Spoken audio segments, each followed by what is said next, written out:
नमस्कार। आज हम एक ऐसे विषय की गहराइयों में उतर रहे हैं जो सदियों से आप कह सकते हैं भारतीय चिंतन का केंद्र रहा है, मोक्ष। जी। सनातन ग्रंथों में इसे जीवन का परम लक्ष्य माना गया है। मतलब वो अवस्था जहां आत्मा जन्म और मृत्यु के इस कभी न खत्म होने वाले चक्र से आजाद हो जाती है। बिल्कुल। हमारे पास मोक्ष 84 लाख योनियों से मुक्ति से कुछ महत्वपूर्ण अंश हैं और आज हम इनके जरिए समझने की कोशिश करेंगे कि ये मोक्ष आखिर है क्या चीज। आत्मा की ये यात्रा जिसके बारे में इतनी बातें होती हैं वो असल में कैसी है, और सबसे अहम, इस मंजिल तक पहुंचने के क्या रास्ते हैं। सही। अक्सर लगता है कि ये बहुत गूढ़ और शायद आम जीवन से थोड़ी दूर की बात है, लेकिन चलिए देखते हैं इन स्रोतों से हमें क्या मिलता है। हाँ, देखते हैं। कहते ना, जैसे नारद पुराण में भी जिक्र आता है कि ये संसार सागर बड़ा भयानक है, अनगिनत योनियों से भरा है और इसे पार करने का सामर्थ्य केवल हरि कीर्तन में, मतलब प्रभु के नाम स्मरण में ही है। तो चलिए इसी नाम स्मरण के साथ शुरू करते हैं ये सफर। जी बिल्कुल। तो सबसे पहला सवाल तो यही उठता है कि जब हम मोक्ष कहते हैं तो इसका ठीक ठीक मतलब क्या है। ज्यादातर लोग इसे मृत्यु के बाद मिलने वाली किसी चीज से जोड़ते हैं। क्या ये समझ सही है? ये एक आम धारणा तो है, हाँ, लेकिन स्रोत बताते हैं कि मोक्ष इससे कहीं ज्यादा गहरा है। ये कोई घटना नहीं है, बल्कि ये चेतना की एक परम अवस्था है। अच्छा, चेतना की अवस्था। हाँ, जैसे श्वेताश्वतर उपनिषद में आता है, मुक्तिर् हि जन्म शतसंभवा। इसका भाव यह है कि मुक्ति सैकड़ों जन्मों की साधना और अनुभवों का फल है, उसका परिणाम है। ओहो, सैकड़ों जन्मों का। जी, तो ये दिखाता है कि ये एक लंबी प्रक्रिया है, कोई एक जीवन का सौदा नहीं। तो हाँ, ये मृत्यु के बाद की स्थिति से कहीं बढ़कर है। ये बेसिकली आत्मा के पुनर्जन्म के चक्र से पूरी तरह स्वतंत्रता है। और ये जो स्वतंत्रता है, इसे कैसे समझे, मतलब किस चीज से स्वतंत्रता? देखिए, दिलचस्प बात यह है कि मोक्ष शब्द को अगर हम तोड़ें तो बनता है मोह का क्षय। मोह का क्षय। हाँ, यानी जो लगाव है, जो सांसारिक चीजों से, रिश्तों से, यहाँ तक कि अपने विचारों से भी जो आसक्ति है, उसका पूरी तरह खत्म हो जाना। आदि शंकराचार्य का वो प्रसिद्ध वाक्य याद है ना, ब्रह्म सत्यम जगन मिथ्या। हाँ बिल्कुल। यहाँ मिथ्या का अर्थ अक्सर भ्रम लगाया जाता है, पर ज्यादा सही अर्थ है अस्थाई या नश्वर। अच्छा, यानी जो परमानेंट नहीं है। बिल्कुल। तो मोक्ष उस अस्थाई बदलते हुए संसार के पार जाकर उस शाश्वत, उस परम सत्य में स्थित हो जाना है। ये भ्रम से मुक्ति है, आप कह सकते हैं अस्थाई से मुक्ति है। यानी ये एक तरह से अपनी असली पहचान को पाना हुआ, उस मोह से बाहर निकलकर जो हमें बांधे रखता है। हाँ, बिल्कुल सही। और इसी से जुड़ा है आत्मा की यात्रा का विचार, वो 84 लाख यूनियों वाली बात जो हम सुनते हैं। ये सिर्फ अलग अलग शरीरों में भटकना है या इसका कोई गहरा मतलब है? नहीं, ये सिर्फ भटकना नहीं है। इसे आत्मा के विकास की यात्रा की तरह देखना चाहिए। भागवत पुराण में भी कहा गया है, यावन्य लभ्यते भक्ति ही तावत भवति संसृति ही। इसका क्या अर्थ हुआ? मतलब जब तक ईश्वर के प्रति भक्ति, एक गहरा जुड़ाव पैदा नहीं होता, तब तक ये संस्कृति, ये जन्म मरण का चक्र जो है वो चलता रहता है। ओके। स्रोत इसे एक सीढ़ी की तरह दिखाते हैं। जैसे आत्मा अज्ञान की स्थिति से शुरू करती है, फिर वो कर्म करती है, कर्मों से अनुभव हासिल करती है, अनुभव से सही गलत समझने की शक्ति यानी विवेक आता है, और फिर अंत में आत्मज्ञान तक पहुंचती है। तो हर योनि, हर जन्म इस यात्रा का एक पड़ाव है, एक स्टेप है। तो क्या हर जन्म एक क्लासरूम जैसा है, कुछ सीखने के लिए? त्याग, निस्वार्थ प्रेम, करुणा जैसे कितने ही अनमोल गुण सीखती है, अपने आप को परिष्कृत करती है। ये एक बहुत लंबी और क्रमित विकास यात्रा है। आप समझिए कि अनुभवों की भट्ठी में तपकर आत्मा अपने असली स्वरूप को, जिसे ग्रंथों में स्वस्वरूप कहा गया है, उसे पहचान पाती है। ये अचानक नहीं होता, ये धीरे धीरे पकने वाली प्रक्रिया है। समझ गया। इस पूरी यात्रा और विकास में फिर कर्म का क्या रोल है? कर्म और पुनर्जन्म का ये सिद्धांत कैसे काम करता है मोक्ष के संदर्भ में? कर्म का सिद्धांत तो यहाँ बहुत केंद्रीय है। भगवत गीता इस पर काफी रोशनी डालती है, जैसा हम सब जानते हैं। श्री कृष्ण का वो उपदेश याद कीजिए, कर्मण्यवाधिकारस्ते मां फलेषु कदाचन। हाँ, कर्म पर अधिकार है, फल पर नहीं। बिल्कुल, तुम्हारा अधिकार केवल कर्म करने पर है, उसके फल पर कभी नहीं। स्रोत इसी बात पर जोर देते हैं। जब हम कर्म करते समय उसके नतीजे की चिंता या इच्छा छोड़ देते हैं, मतलब पूरी तरह अनासक्त होकर कर्म करते हैं, तो वो कर्म हमें बांधता नहीं है, बल्कि वही कर्म मुक्ति का साधन बन जाता है। लेकिन ये सुनने में जितना सरल लगता है, व्यवहार में उतना ही कठिन है शायद। बिना फल की इच्छा के कर्म करना कठिन जरूर है, हाँ, पर असंभव नहीं। यही तो कर्मयोग का सार है। अच्छा। गीता में ही आगे कहा गया है, यद्रच्छा लाभ संतुष्टो द्वंद्वातीतो विमत्सरः। इसका क्या मतलब है? यानी जो बिना किसी खास कोशिश के जो मिल जाए उसी में खुश रहता है, जो सुख दुख मान अपमान जैसे जोड़ों से मतलब द्वंद्वों से ऊपर उठ गया है और जिसके मन में किसी के लिए जलन या बैर नहीं है, ऐसा इंसान कर्म करते हुए भी उसके बंधन में नहीं फंसता।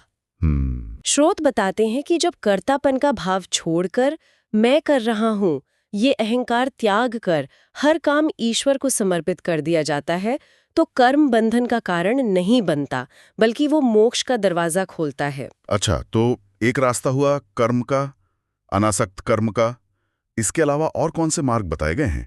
ज्ञान मार्ग की भी बहुत चर्चा होती है। हाँ बिल्कुल, जहाँ कर्मयोग बाहरी क्रिया पर ज्यादा केंद्रित है, वहीं ज्ञान योग भीतर की समझ और विवेक पर जोर देता है। उपनिषदों में आत्मज्ञान को मोक्ष का सीधा रास्ता बताया गया है। खासतौर पर जो महावाक्य हैं, जैसे छांदोग्य उपनिषद का तत्वमसि, तुम वही हो। हाँ, तुम वही हो, या फिर बृहदारण्यक उपनिषद का अहम ब्रह्मास्मि, मैं ब्रह्म हूँ। मैं ब्रह्म हूँ। ये सीधे सीधे आत्मा और परमात्मा की एकता की ओर इशारा करते हैं। ये वाक्य तो बहुत गहरे हैं।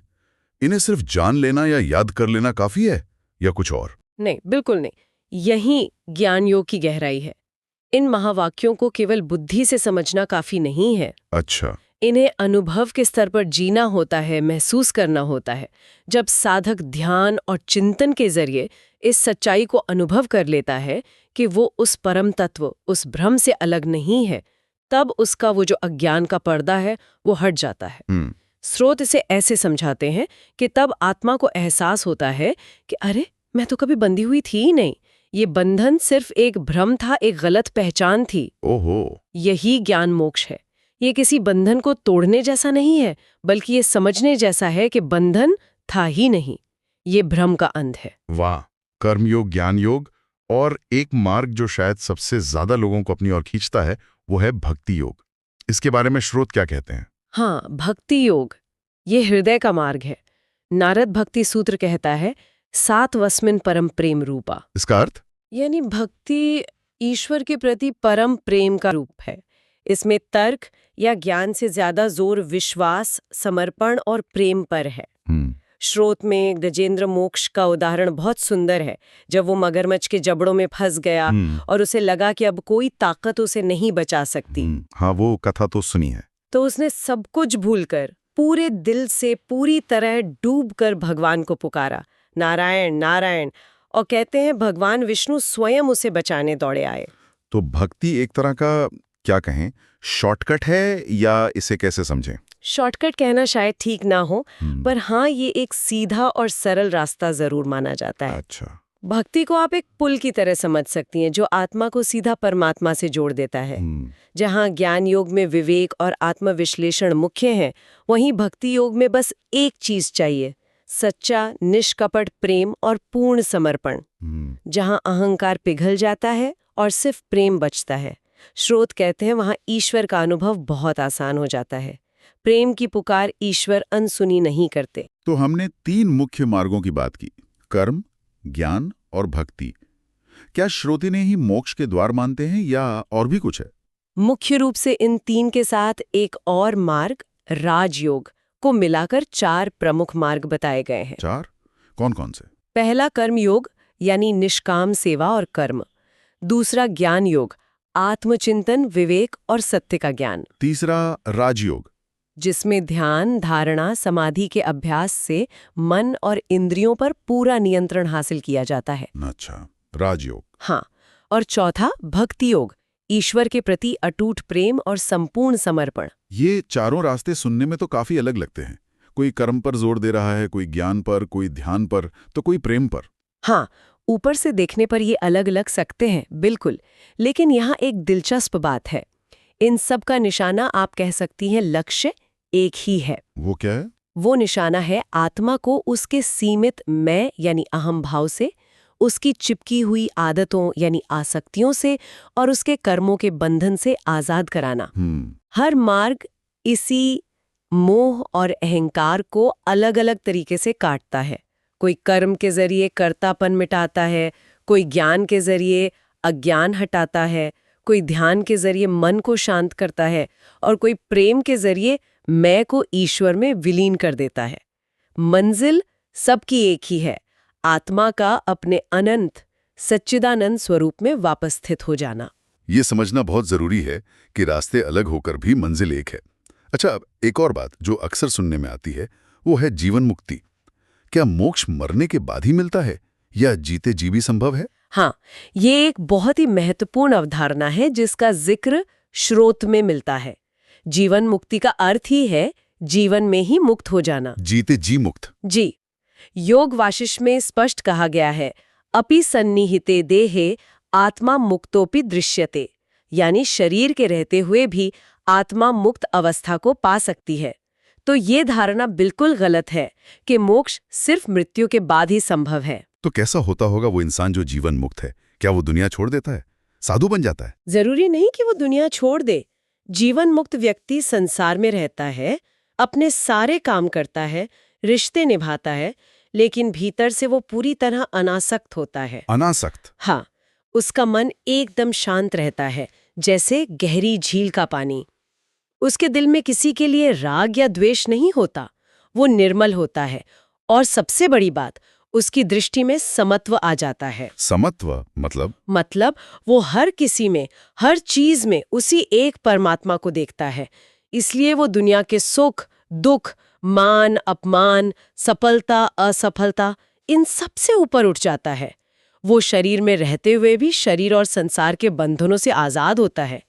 दूसरों को शायद वो सामान्य इंसान ही लगे, पर उसकी आंतरिक अवस्था पूरी तरह बदल चुकी होती है। शरीर में रहते हुए भी मुक्ति है तो कमाल की अवस्था है। yes. और फिर इसके बाद क्या कोई अंतिम अवस्था भी है या यही अंत है? हाँ, एक अंतिम अवस्था भी है जिसे परम मोक्ष या ब्रह्मानुभव कहा जाता है। ब्रह्मानुभव? थक ये अनुभव करने लगता है कि ये बाहरी दुनिया, अपना ये शरीर, यहाँ तक कि मन में उठने वाले विचार भी धीरे धीरे धुंधले पड़ रहे हैं, शांत हो रहे हैं, जैसे किसी महासागर में विलीन हो रहे हों। ये अनुभव कैसा होता होगा? क्या इसे शब्दों में बता सकते हैं? शब्दों में बताना तो बहुत मुश्किल है।